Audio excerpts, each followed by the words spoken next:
कौन घड़ी माँ जन्मिस ए पेरन है गरकट्टा पूबत नहीं है को आना के गोठ सोरा आना के तन मन में आगे लगे रे मैं का कर पंचू बारा के भामा सारा बेटाला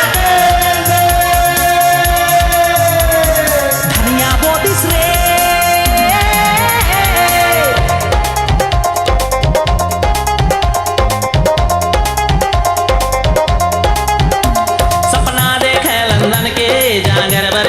चोटा कौन घड़ी माँ जन्मिस ये पेरन है गरकट्टा पूबत नहीं है को आना के गोठ सोरा आना के तन मन में आगे लग रे मैं का कर पंचू बारा के भामा सारा बेटाला धनिया बोतिस रे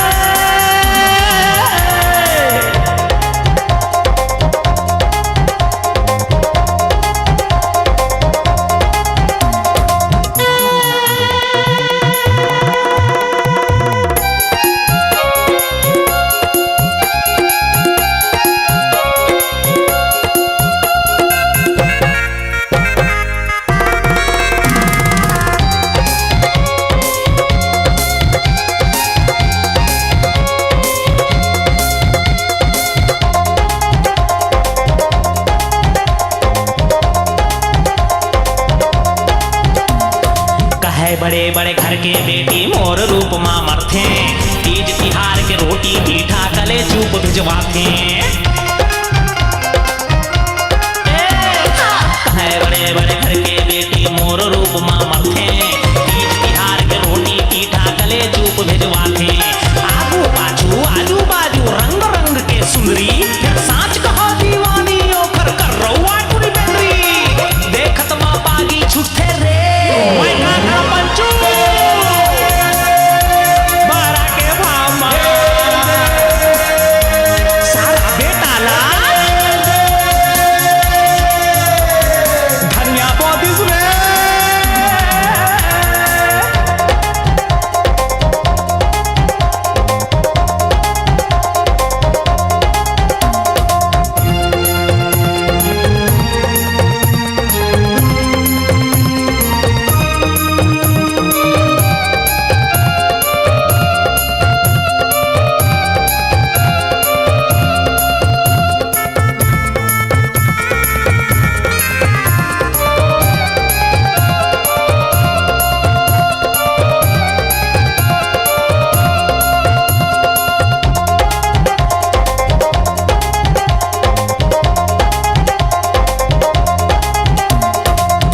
कुछ पिच मन खे चढ़ गए मोटर भाई गया उल्ला घर में हाथी हाथ खुसर गए पाके फिर का खुल्ला कुछ पिच मन खे चढ़ गए मोटर भाई गया उल्ला घर में हाथी हाथ खुसर गए पाके फिर का खुल्ला रह चुल कस जिंदगी हा हो गया चिहरे चिहरे बाजे भाजी माँ झुर नहीं है कह के दे दमादम पीटे गाल माँ सोहारी बोतिस रे मैं का करो पंचू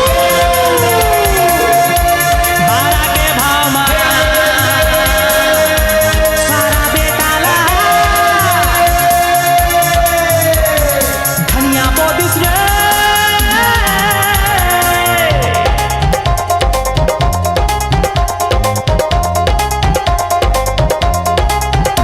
सपना देखा लंदन के जांगर बर जांगर चोटा